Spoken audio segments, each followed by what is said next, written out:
Hulk, even though they changed Hulk from, you know, Edward Norton to Mike Ruffalo. We established those characters, and he had Nick Fury to as sort of like the glue that brought everyone together and kept them together, that sort of thing, and the whole of Shield. So when we've seen them in their individual films and little mini cameos, you know, throughout, and every, you know, hints at that they're going to be connected, you know, at the end of, you know, pretty much all the films.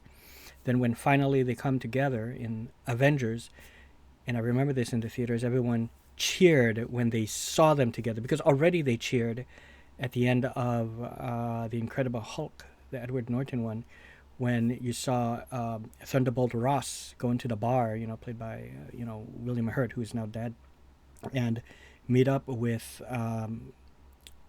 Tony Stark, or rather, he was at the bar and Tony Stark walked in the bar. That's what it was. And when they saw Tony Stark, right, the whole audience cheered. You see, because it's everything's coming together. So when they all really came together in the first Avengers movie, everyone cheered and was happy. You know, seeing Thor interact with Captain and Iron Man. You know, all of that. So it's a build up. It didn't quite work that way with Justice League, even though I still kind of like that. I even still like the I still like the theatrical version. The Snyder cut of Justice League also was enjoyable, but super long. You know, 5 parts.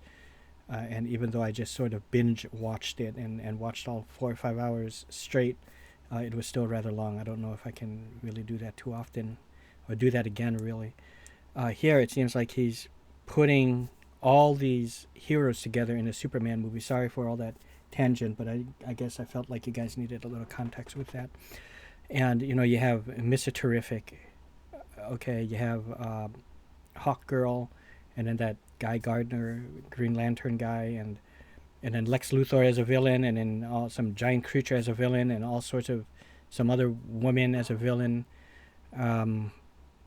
It just seems like it's a bit too much for what's supposed to be maybe the start. They're supposed to make it where we're introducing a hero and he's new to us. But let's go check this out.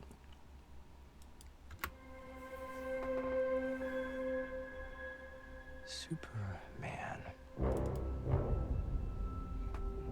Plus, I don't like this guy, this David Cornsweet. The most powerful being. And he sounds like a on dork planet when he Earth. talks. I'm sorry. We finally meet. Now, as planned,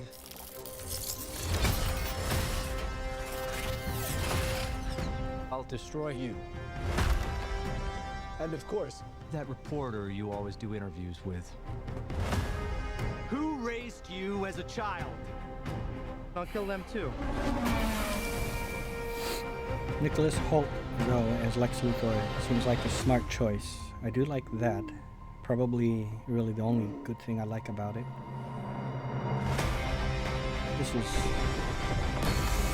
so much build up, so much people looking forward to it, wanting to support it, but in the end, it's not gonna, believe me. Too much going on. Wrap it up.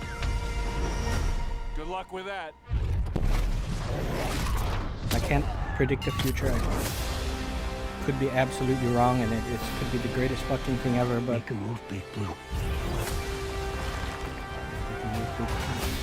And plus that Guy Gardner guy is gonna ruin it, I feel. Buckle up. Superman was holding a baby over there. Do you see that? What is that green thing? What is that?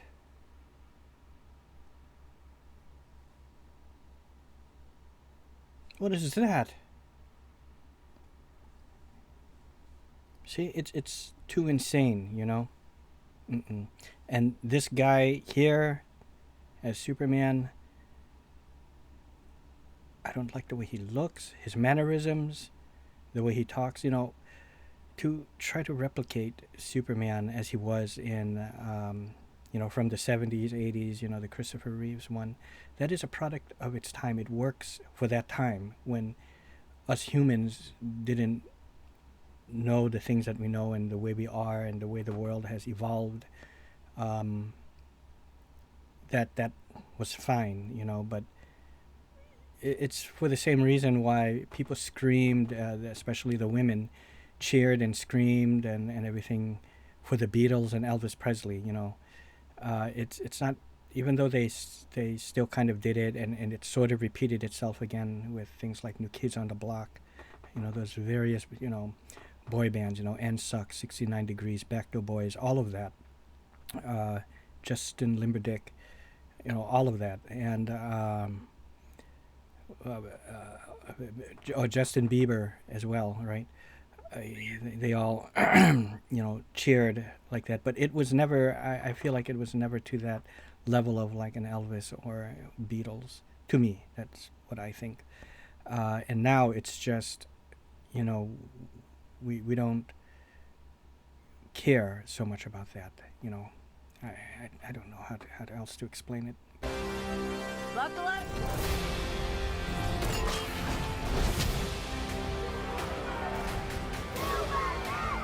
They chose him. Let them die.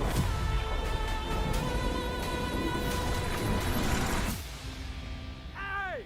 Quit messing around! I'm not messing around. I don't I'm doing like that. important stuff. I don't like that. What is that? Hey, buddy. Eyes up here. I don't like that. And look how he made his mouth. I don't like that. I don't like that. Eyes up here. I don't like. Look at that. It just looks stupid. And the line, and then that other line with the joke with Mr. I don't like that. You talk too much. Don't. Just trying to be, the stupid kind of funny, like Brendan Fraser kind of level thing, like the Mummy films. The only thing that I really liked Brendan Fraser, there's okay, maybe a few things. Okay, Bedazzled. Okay, he was kind of cool in that. I liked him in Doom Patrol. He has to be, if you're going to be a Brendan Fraser, you have to be R-rated. You have to speak R-rated. Hardcore swearing, all of that. But when you go below that, PG, PG-13, it's just not good. It probably doesn't make much sense, but this is just what I'm saying. So those are my thoughts on Superman. I know it's a bit kind of all over the place, but I'll probably still see it. I will still see it just because when it comes down to streaming, but I don't care for it so much. I'm sorry to say, but okay.